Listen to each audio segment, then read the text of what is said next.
Le gars des cèdres vous offre cette vidéo qui démontre l'installation d'une haie de cèdre blanc cultivée de deuxième catégorie.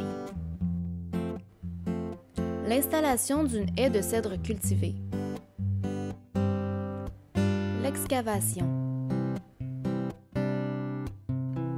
Il faut excaver entre 8 à 10 pouces.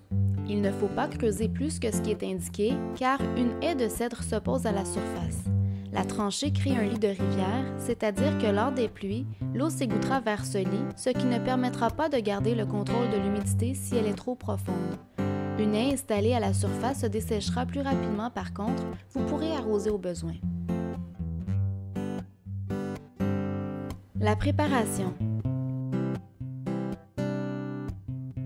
Si vous êtes dans l'argile, ce conseil n'est pas pour vous. Pour les autres, saupoudrez d'abord entre un demi-pouce et un pouce de mousse de tourbe dans votre tranchée.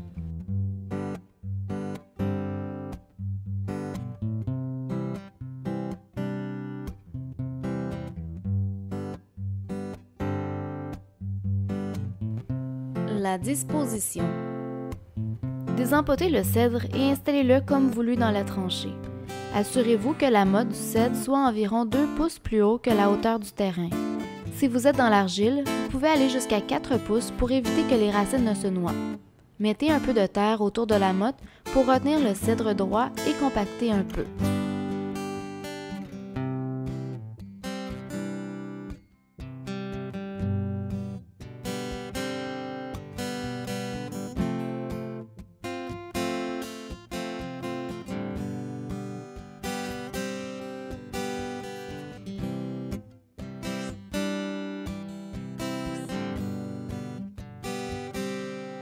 Prenez de l'engrais d'enracinement 10-52-10 et exécutez le mélange indiqué par le fabricant. Aspergez les racines en prenant soin de bien relever les branches. C'est le temps de renchausser. Repoussez la terre pour bien combler l'espace entre les mottes pour solidifier le cèdre. Compactez la terre et en ajoutez s'il y a encore de l'espace.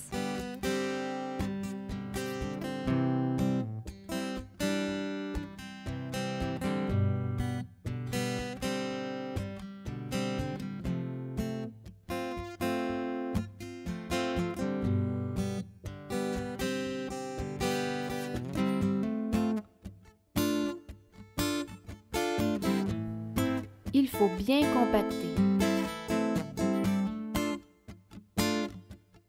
En compactant le plus possible, vous évacuez l'air dans la terre et empêchez les racines de sécher. Par la même occasion, vous pouvez placer votre cèdre droit et le compacter pour qu'il le demeure.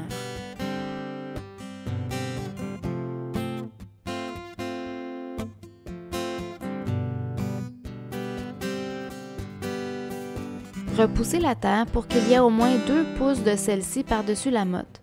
Cela donnera du poids et empêchera le cèdre de bouger avec le vent.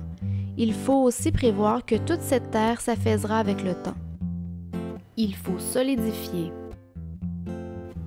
Pour favoriser la stabilité de vos cèdres, si vous êtes dans un endroit venteux et que vous installez des cèdres de 6 pieds ou plus, vous pouvez également planter un piquet à tous les 20 pieds et les relier de chaque côté de la haie à l'aide de cordes minces. À tous les intervalles de 5 pieds, il est recommandé de les relier pour tendre les cordes. Après les 2 premiers mois, votre haie sera suffisamment stable pour que vous puissiez retirer les soutiens.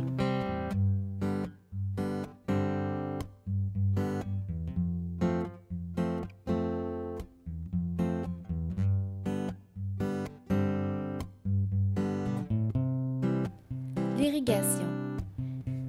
N'installez pas un boyau perforé, mais plutôt un boyau suintant à la base de votre haie.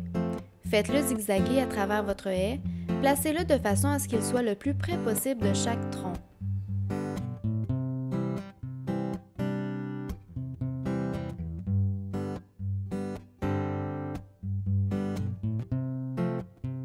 Maintenant, vous pouvez profiter de votre intimité. Pour de meilleurs résultats, il est recommandé, durant les 4 premières semaines suivant l'installation d'une haie de cèdre, de les arroser fréquemment. La base devrait rester humide durant le premier mois, mais non détrempée. Il est conseillé de les arroser le soir, jamais le jour lorsqu'il fait soleil. Attention, le temps d'arrosage peut différer selon la sorte de terre utilisée la profondeur de la tranchée et le nivelage du sol. De plus, il est déconseillé d'arroser les jours de pluie. Trop d'eau nuirait à votre haie, trop d'humidité noierait les racines et les ferait pourrir. Pour la première année, s'il y a des sécheresses après le premier mois, vous pouvez continuer à les arroser un peu pour vous assurer qu'ils ne sécheront pas.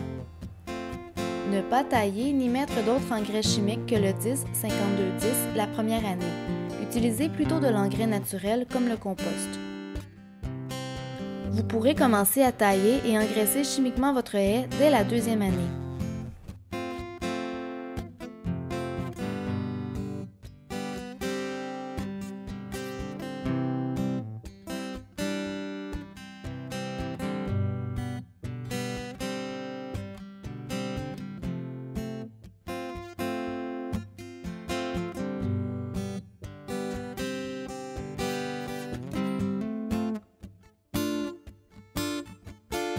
Pour plus d'informations, veuillez consulter notre site internet au www.legasdescèdres.com.